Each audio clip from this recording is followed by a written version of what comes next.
وروى الطبراني بإسناده أنه كان في زمان النبي صلى الله عليه وسلم منافق يؤذي المؤمنين، فقال بعضهم: قوموا بما نستغيث برسول الله صلى الله عليه وسلم من هذا المنافق.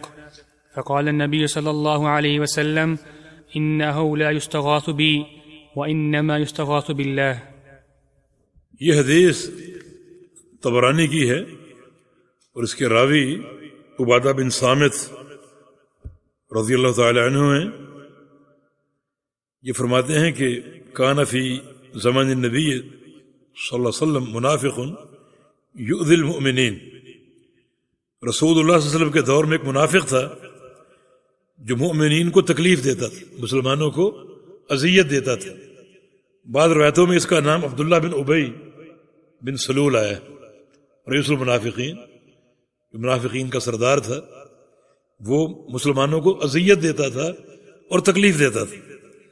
فقال بعضهم، تو کسی مسلمان نے کہا: قوموا بنا، آؤ ہمارے ساتھ چلو، نستغیث برسول اللہ صلی اللہ علیہ وسلم من هذا المنافق، ہم اس منافق سے رسول اللہ صلی اللہ علیہ وسلم سے استغاثہ کریں، نبی صلی اللہ علیہ وسلم سے استغاثہ کریں اس منافق کے شر سے بچنے کے لیے. چنانچہ صحابہ نبی علیہ السلام کے پاس آ گئے. فقال النبی صلی اللہ علیہ وسلم: انہ لا یستغاث بی وانما یستغاث باللہ، مجھ سے استغاثہ نہ کیا جائے، اللہ تعالیٰ سے استغاثہ کیا جائے. کیا معنی اس حدیث کا؟ یعنی صحابہ کی طلب کیا تھی کہ ہم نبی علیہ السلام کے پاس جائیں اور آپ سے استغاثہ کریں، یعنی آپ سے مدد طلب کریں. اور یہ وہ معاملہ جس پر نبی علیہ السلام مدد کرنے پر قادر ہیں. آپ اس کو بلا لیں، اس منافق کو، اس کو تہدید کریں، ڈانٹیں، ڈپٹیں. آپ کو اسے مارنے کا بھی اختیار ہے. آپ نبی بھی تھے اور مدینہ کے حاکم بھی تھے، تو آپ اس برائی کا ازالہ کر سکتے ہیں. اور صحابہ نے بھی اسی لیے یہ بات کہی کہ یہ بات نبی علیہ السلام کی قدرت کے تحت ہے، یہ استغاثہ ہے، جائزہ ہے، درست ہے اور واقعی درست ہے. مگر رسول اکرم صلی اللہ علیہ وسلم نے اس معاملے میں بھی صحابہ کو ادب سکھایا اور ان کی تربیت کی، ان کا رخ اللہ تعالیٰ کی طرف موڑا کہ مجھ سے استغاثہ نہ کیا جائے، اللہ تعالیٰ سے استغاثہ کیا جائے. تو ویسے لفظ استغاثہ جس کا معنی طلب غوث، طلب مدد، تو لفظ استغاثہ ایک عبادت ہے جو اللہ تعالیٰ کے لیے خاص ہے.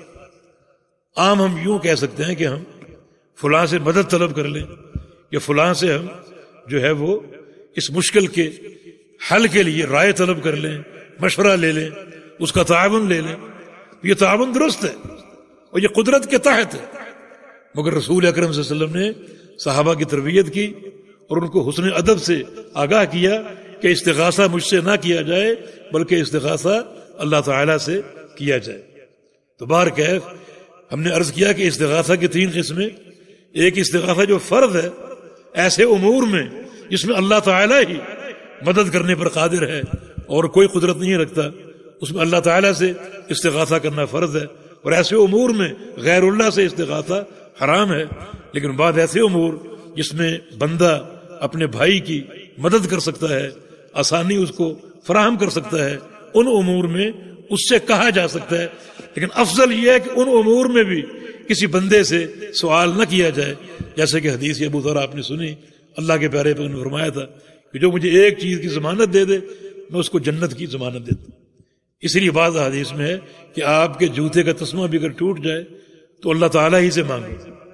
یہ افضل ترین انسان ہے جو اپنی دعا میں اور سوال میں اللہ تعالیٰ ہی کو پکارتا ہے، اللہ تعالیٰ ہی سے مدد طلب کرتا ہے. جی. قال المؤلف رحمه الله: قول الله تعالى: أيشركون ما لا يخلق شيئا وهم يخلقون ولا يستطيعون لهم نصرا ولا أنفسهم ينصرون. وقوله تعالى: والذين تدعون من دونه ما يملكون من قطمير. احسن، تبارک اللہ فیک. یہ باب جو ہے یہ قرآن کی ایک آیت پر قائم ہے شیخ الاسلام نے باب ذکر نہیں کیا کہ یہ کس چیز کا باب ہے. جو آیات اور احادیث پیش کی ہیں ان میں ایک چیز سامنے آتی ہے، اور وہ یہ ہے کہ جتنے بھی معبودان باطلہ ہیں، یعنی جن کو اللہ کے سوا پکارا جاتا ہے، وہ سب کے سب بے بس، جتنے بھی، خواہ وہ نبی ہوں، ولی ہوں، فرشتے ہوں، جن ہوں، انسان ہوں، وہ سب کے سب بے اختیار، بے بس. در حقیقت یہ توحید کی برہان ہے اور سب سے مضبوط برہان ہے. اللہ تعالیٰ کا دعویٰ کیا ہے کہ ہر غیر اللہ بے بس ہے، کچھ نہیں کر سکتا، بے اختیار ہے. اور اسی چیز کو سامنے رکھ کے شیخ الاسلام نے یہ کچھ ابواب قائم کیے ہیں، یعنی 2 3 4 باب جو اگلے ہیں اسی برہان پر مشتمل کہ غیر اللہ کس قدر بے بس ہے، معبودان باطلہ کس قدر بے اختیار ہے. چنانچہ فرمایا ایشرکون ما لا یخلق شیئا وهم یخلقون ولا یستطیعون لهم نصرا، کہ جن کو تم شریک ٹھہراتے ہو، جن کو تم پکارتے ہو، وہ کچھ بھی پیدا نہیں کر سکتے. ان کی بے بسی دیکھو، کچھ بھی پیدا نہیں کر سکتے. وهم یخلقون، بلکہ وہ خود پیدا کیے گئے. تو بڑا مخلوق معبود ہو سکتی، خالق معبود ہوتا ہے. خالق صرف اللہ ہے. اللہ کے سوا کسی نے ایک دانہ اناج کا ایک ذرہ بنایا ہو، پیدا کیا ہو، عدم سے وجود میں لایا ہو، دکھاؤ. قرآن نے چیلنج کی، ایک مکھی بنا کر دکھا دو. مکھی تو دور کی بات ہے، مکھی تمہارے کھانے سے کچھ لے جائے اٹھا کر، اسے چھین کر واپس لے کر دکھاؤ. کون دکھائے؟ جن کو اللہ کے سوا پکارتے سب کو جمع کر لو، سب کو اکٹھا کر لو. سارے مل کر بھی یہ کام نہیں کر سکتے، سب مخلوق ہیں. تو ان کی بے بسی، ایک ذرہ پیدا نہیں کر سکتے، ایک ذرے کو وہ عدم سے وجود میں نہیں لا سکتے. اللہ تعالیٰ ہی خالق ہے، اللہ تعالیٰ ہی باری ہے، پیدا کرنے والا، عدم سے وجود دینے والا. اس کے امر سے لوگ فنا کا شکار ہوں گے اور قیامت کے دن دوبارہ اللہ کے امر سے، اس کی توفیق اور قدرت سے دوبارہ زندہ کیے جائیں. اللہ دوبارہ لوگوں کو بنائے گا، اللہ تعالیٰ کی قدرت. تو غیر اللہ کی بے بسی آپ دیکھو، کوئی ایک چیز بنائی ہو، پیدا کی ہو، دکھاؤ. یہ چیلنج موجود ہے. سائنسی ترقی کہاں سے کہاں پہنچ گئی، کوئی ہے اس چیلنج کو قبول کرنے والا؟ صدیاں بیت چکی ہیں، کوئی اس کو قبول کرنے والا نہیں، کسی میں ہمت نہیں. تو معبودان باطلہ انتہائی بے بس، انتہائی بے اختیار ہے. بلکہ فرمایا کہ اپنے آپ کی مدد نہیں کر سکتے، اپنے آپ کی مدد نہیں کر سکتے. تو تمہاری مدد کیا کریں گے؟ اس قدر ان کی بے بسی. اور فرمایا کہ والذین تدعون من دونہ ما یملکون من قطمیر، اللہ کے سوا جن کو پکارتے ہو وہ ایک قطمیر کے مالک نہیں ہے. ایک قطمیر کے. قطمیر کیا ہے؟ قطمیر کھجور کی گٹھلی کے اوپر چھلکا ہوتا ہے باریک سا، وہ قطمیر. یعنی اس قطمیر کے بھی مالک نہیں. اللہ تعالیٰ کیسا مالک ہے، کیسا مالک. یہ حدیث ابو ذر، حدیث قدسی جو آپ کو سنائی، کچھ جملے اس کے اور سن لیجیے. یا عبادی لو ان اولکم وآخرکم وانسکم وجنکم كانوا في صعيد واحد ثم سألوني فأعطي كل واحد مسألته ما نقص ذلك مما عندي إلا ما ينقص المخيط من الماء إذا أدخل في البحر. اے میرے بندو، اگر تمہارے اگلے پچھلے سب لوگ، سب انسان جو آج سے پہلے پیدا ہوئے، یعنی تخلیق آدم سے لے کر آج تک، وہ سب زندہ ہو کر آ جائیں، اور جو آج موجود ہیں وہ بھی سب آ جائیں. جنہوں نے قیامت تک پیدا ہونا ہے وہ بھی آج ہی پیدا ہو کر آ جائیں. اور صرف انسان ہی نہیں بلکہ جن بھی ساتھ، انسان بھی اور جن بھی، اگلے پچھلے تمام سب آ جائیں اور ایک میدان میں جمع ہو جائیں. پھر کیا کریں؟ ثم سألونی، پھر مجھ سے مانگنا شروع کر دیں، مجھ سے سوال کرنا شروع کر دیں. یا اللہ کیا سوال؟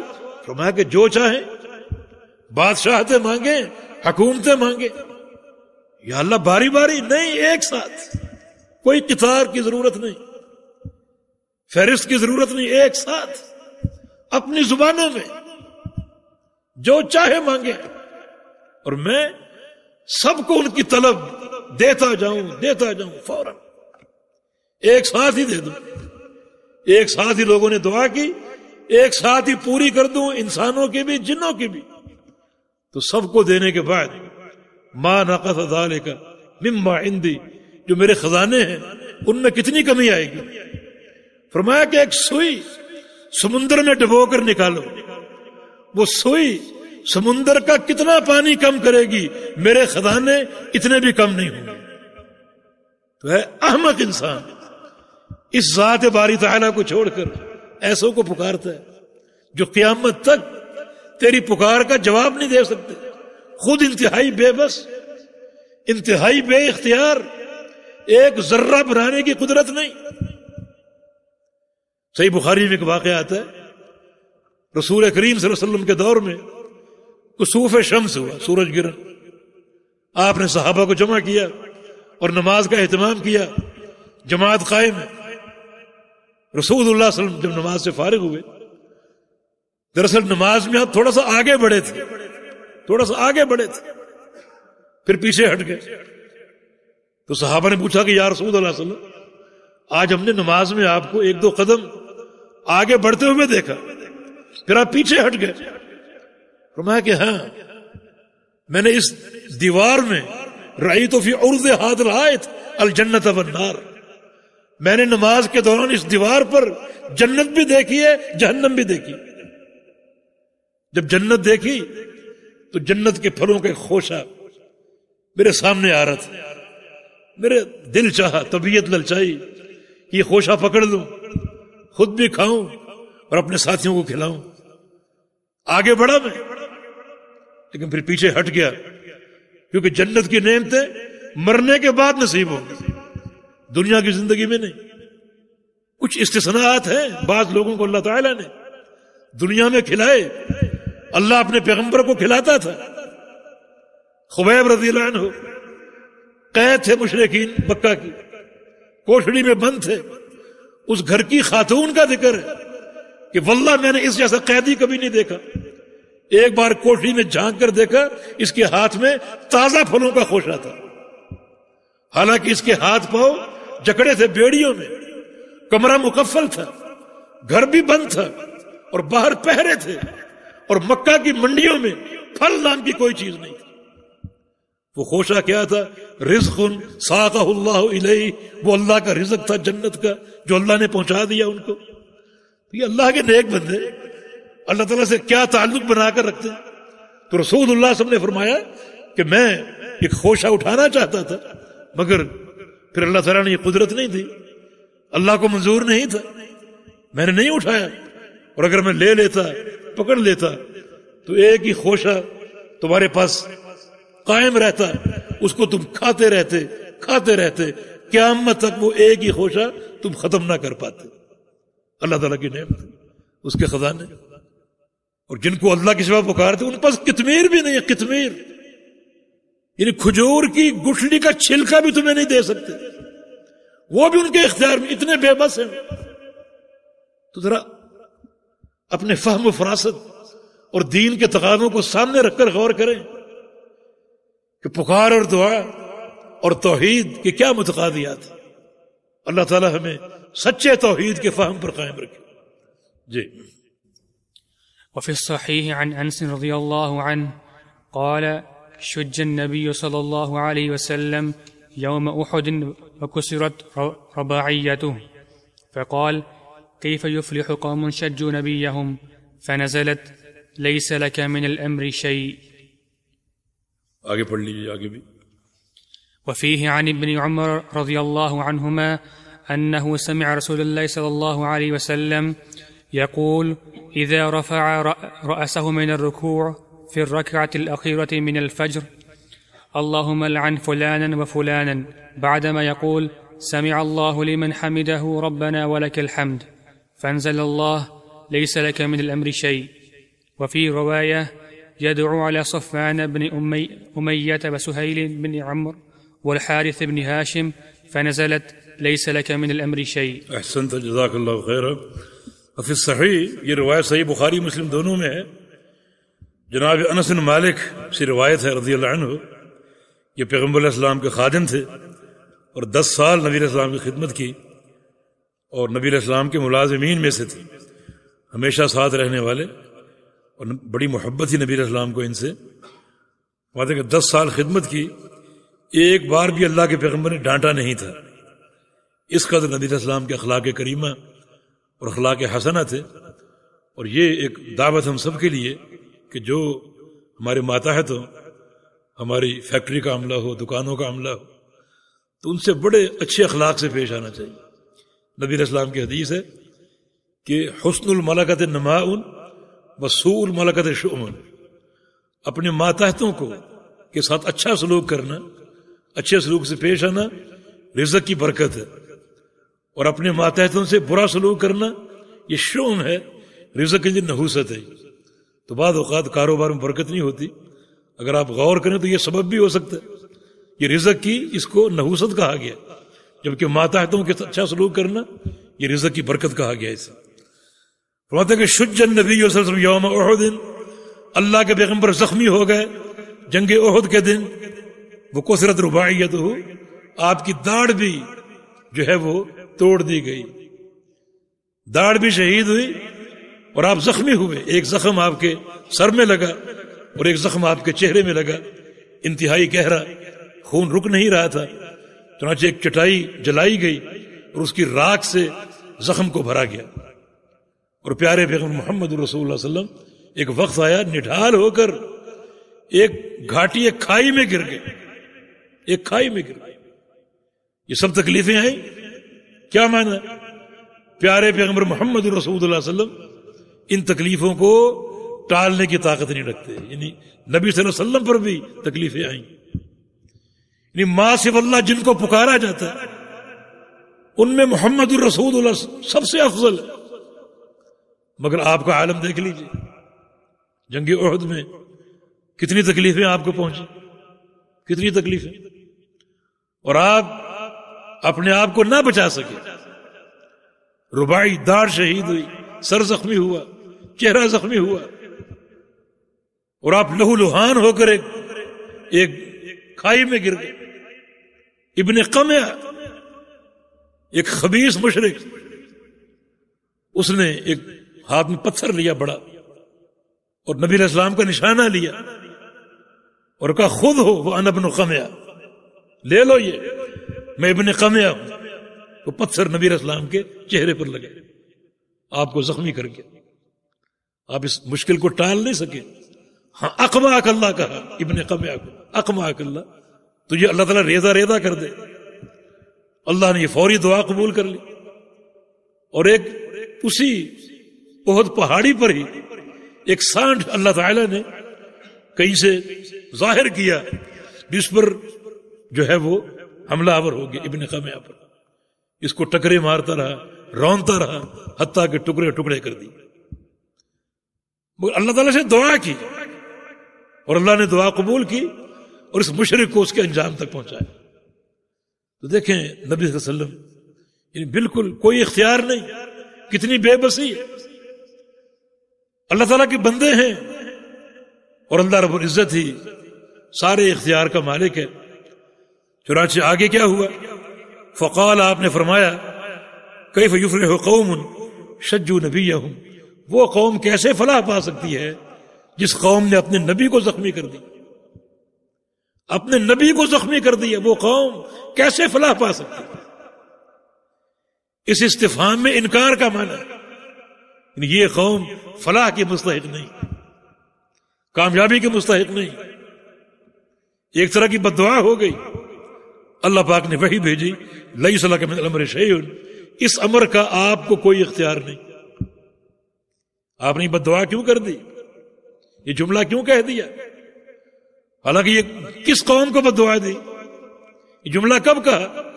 جب اس قوم نے اپنے نبی کو، اکرم الخلائق کو زخمی کر دی. نبی کو زخمی کر دی، یہ کیسے فلاح پائے گی؟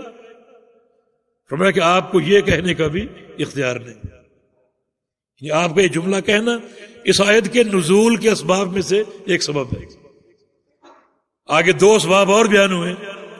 عبداللہ بن عمر کی روایت رضی اللہ عنہ انہ سمع رسول اللہ صلی اللہ علیہ وسلم یقول اذا رفع رأسه من الرکوع فی الرکعۃ الاخیرہ من الفجر، کہ نبی علیہ السلام فجر کی نماز میں جب دوسری رکعت سے کھڑے ہوتے رکوع سے تو آپ دعا فرماتے اللہم لعن فلانا و فلانا، یا اللہ فلاں پر لعنت برسا اور فلاں پر لعنت برسا. یہ جنگ احد کے بعد تھا. بعدما یقول سمع اللہ لمن حمدہ ربنا ولک الحمد، یہ الفاظ کہنے کے بعد رکوع سے اٹھتے اور پھر یہ آپ بد دعا کرتے اللہم لعن فلانا اللہم لعن فلانا، یا اللہ فلاں پر لعنت برسا اور فلاں پر. اللہ تعالیٰ نے اس پر بھی یہ آیت نازل فرمائی لیس لک من امر شیء، کہ آپ کو یہ کہنے کا کوئی اختیار نہیں. یعنی لوگوں کے معاملے میں اس قسم کا اظہار، اس قسم کی دعا یا بد دعا، اس کا آپ کو کوئی اختیار نہیں. یہ ہمارے اختیار کی بات ہے. لوگوں کے ساتھ اپنے کیا معاملہ کرنا ہے، کون ہدایت کے قابل ہے، کون گمراہی کے قابل ہے، اور کون جنتی ہے اور کون جہنمی ہے، یہ ہمارے اختیار کی باتیں ہیں. اس میں آپ کو کوئی اختیار نہیں ہے. اور تیسری روایت یدعو علی صفوان ابن امیہ، کہ نبی علیہ السلام صفوان ابن امیہ، سہیل ابن عمر اور حارث ابن ہشام، ان تینوں پر بد دعا کیا کرتے تھے. ان تینوں پر، یا اللہ صفوان بن امیہ پر لعنت برسا اور سہیل ابن عمر پر اور حارث ابن ہشام پر. یہ تینوں جنگ احد میں تھے اور تینوں کا جنگ احد میں نبی صلی اللہ علیہ وسلم کو تکلیف پہنچانے کا اور صحابہ کرام کو اذیت پہنچانے کا مرکزی کردار تھا. تینوں پیش تھے. لہذا پیغمبر علیہ السلام ان تینوں کا نام لے کر بد دعائیں کرتے تھے اور لعنت کا جو ہے وہ طلب فرمایا کرتے تھے.